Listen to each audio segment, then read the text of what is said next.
करायचं काय? भारतीय जनता पार्टीचा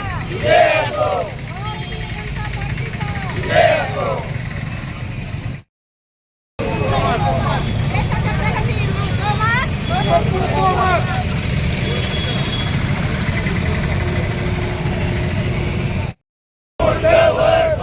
राहुल गांधीचं करायचं काय?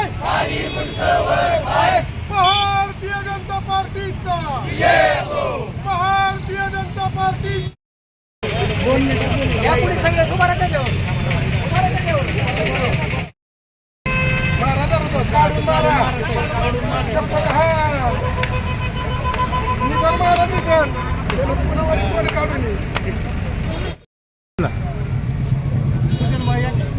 आत्ताच दिल्ली येथे झालेल्या AI समिट परिषदेमध्ये ज्या ठिकाणी राज्यामधून ज्या ठिकाणी देशामधून 50पेक्षा जास्त देशांचे प्रतिनिधी त्या ठिकाणी आले होते, अशा ठिकाणी राहुल गांधी यांच्या मार्गदर्शनाखाली त्यांचे युवा कार्यकर्ते यांनी त्या ठिकाणी जाऊन आपले टी-शर्ट काढून अर्धनग्न अवस्थेमध्ये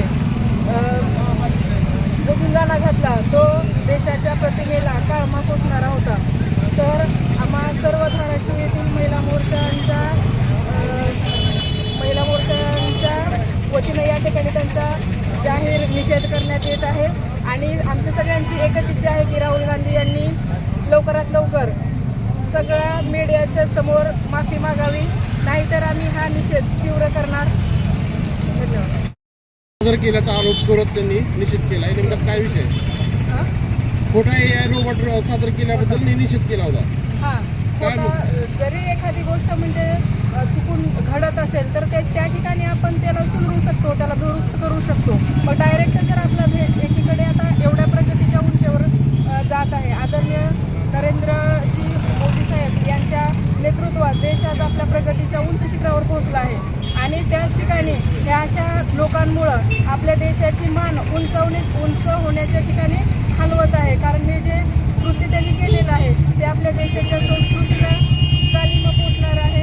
त्यांनी आपल्या देश म्हणजे त्यांनी माफी मागावी, राहुल गांधी यांनी माफी मागावी, एवढी त्यांची वर्तणूक बदलावी, नाहीतर ही जनता त्यांना माफ करणार नाही, त्यांना राजकारणामधून हद्दपार केल्याशिवाय राहणार नाही.